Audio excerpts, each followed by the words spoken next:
škodí tá hriňovská voda, či ti škodí tá hriňovská voda, a či hlasy, ktorí k tebe chodia, či ti škodí tá hriňovská voda, a či hlasy, ktorí k tebe chodia, neškodí mi tá hriňovská voda, neškodí mi tá hriňovská voda, ani hlasy, ktorí k tebe chodia, neškodí mi tá hriňovská voda, ani hlasy, ktorí k tebe chodia, škodia tvoje černé oči, škodia tvoje černé oči, čo nespali 70 noci, škodia tvoje černé oči, čo nespali 70 noci.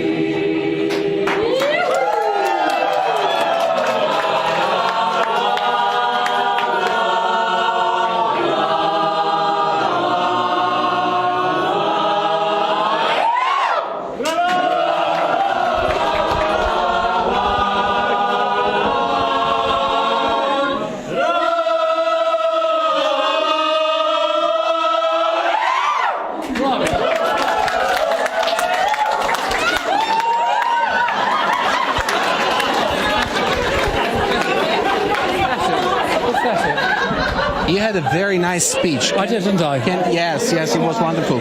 Can you summarize it for us in yeah, I think your sentences? I mean, basically, what do you want to summarize? Running a project is an extremely difficult thing, an international project, because everybody has a different perspective of what wants to be achieved. And I think for young people, this is very difficult to understand that actually it's a fluid objective.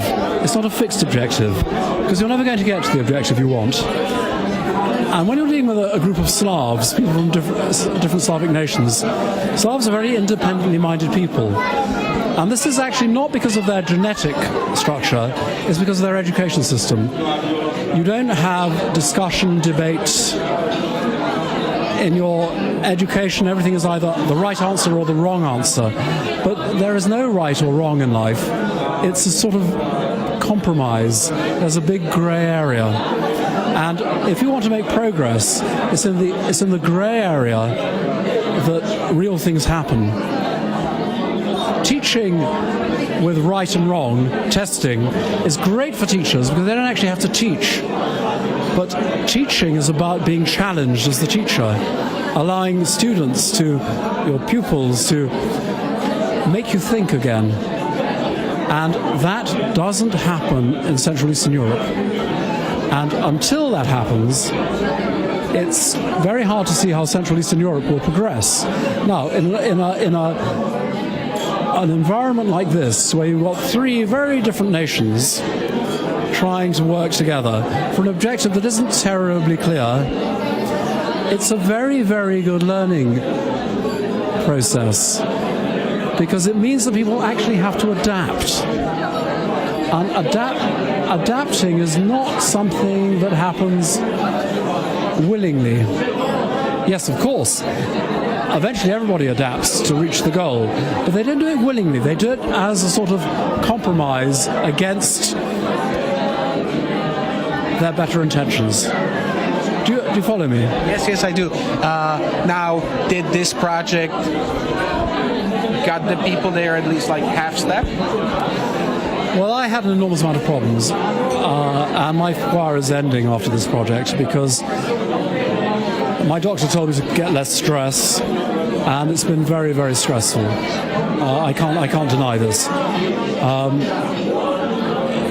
Firstly, because the choir didn't really like the music, and as you heard from the concert, it's very martial, very rhythmic, and we're much more, the way I think about choral music, it's much more rhetorical, philosophical. My approach is completely different. And I think the choir in Warsaw buys into that.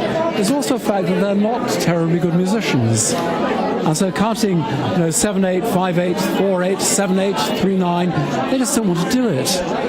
It's just too much trouble. And why should they? if the end result is not very certain, actually, in the music. So I think one of the problems we've had is there's been a very high aspiration and the trouble with music is if you can sing a terribly complicated piece of music very well, that's great. If you can't sing a terribly complicated music very well, it's a bit of a disaster. And I had to take a stand over this, and I really thought that some of the music we were offered was really too much hard work for not very much return. On the other hand, there are pieces like we did, Touching, Peter's piece, which is actually a marvellous piece of rhetoric, which I have to say only tonight, after a year of work, I understood. So are you picking any simpler project now for yourself? For next one? Well, I think I have to rethink the whole thing as well. I mean, I have to start with a new choir, we have to build again. I need a bit of rest and a bit of distance. I'm not terribly well, and this is something I have to take into account. I'll get better, I think, if I get the choir out of my system for a while, and this project. I mean, it's very surprising how stressful. I mean, I've been very lucky in the end that people have stepped in and done the administration. But actually, the emotion has been very hard to deal with because it's only a project. And I would actually say this, that I'm not sure that EU funding is the best means of going about these sort of projects. I think people need to prove themselves before they get EU funding. There's been very little involvement with the EU over things that really, really matter about the way we're spending the money, the standard of performances, the standard of the works. And I think this needs to be really rethought. I think it's easy for the EU to dish out money because 3 different countries want to do something. But what are they actually trying to achieve? And much more than that, will it have a future? And going back to your question, I'm not sure. I think we have to change the whole way we think about choirs and public performances. The public is not interested at all in choral music, so we have to make choirs interested in performing for themselves, and that means mass. I mean, even tonight, you saw 60 people on stage, 40 people in the audience. So something like what the rap started, the 3 guys standing on a corner and rapping for each other? Well, I think that's exactly that's a model we've had in England for a very long time. With our Handel's, every year at the Royal Albert Hall, 6,000 people come and sing Handel's Messiah for themselves. There's no audience. That is very positive, because the people who can't get in want to get in because they're missing out on something. Now, there was no sense of missing out tonight because anyone could have come in. Right. So, and with your television, I think you have a splendid opportunity to turn television into an active participation. And in these ways, diffusing knowledge and bringing people together for activities that they can't do otherwise, but not on a regular basis. Because, given the rhythm of modern life, people can't do that. They want to come together for a short, intensive and rewarding experience. And that's what television can do to help, actually. We'll try and maybe we'll come up with a project. Well, I think we might. If you're involved in this, let me do that again, cut that. But we need you. Yes? Thank you very much. Pleasure, thank you very much. Thank you very much. Bye. Chceli by sme vedieť, o čom čo je modern music? Čo to je? Čo je modern music?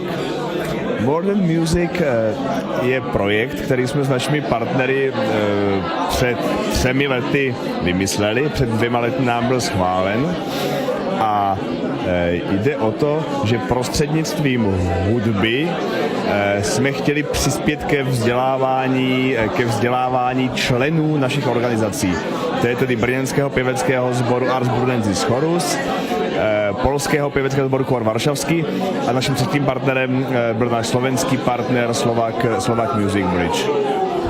A čo sa naučili?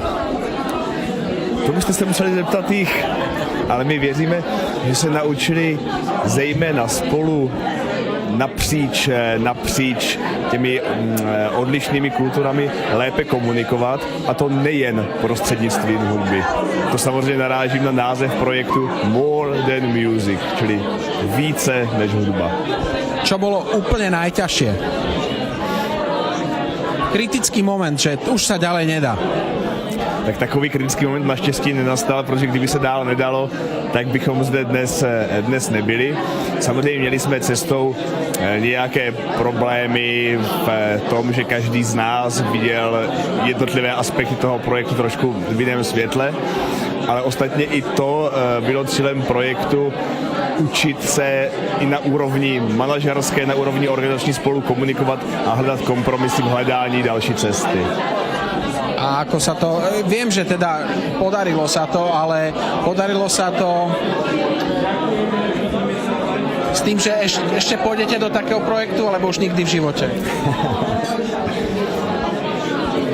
Neumím odpovědět, ale to nemá vlastně nic společného s tímto konkrétním projektem. Zkrátka po 2 letech práce si musíme, myslím, všichni trošku odpočinout, ale jak se a jak naše partnery tak nějak znám, nebo jsem poznal asi 2 roky, tak myslím, že určitě dřív nebo později půjdou do nějakého dalšího projektu. Ďakujem. Taky děkuji.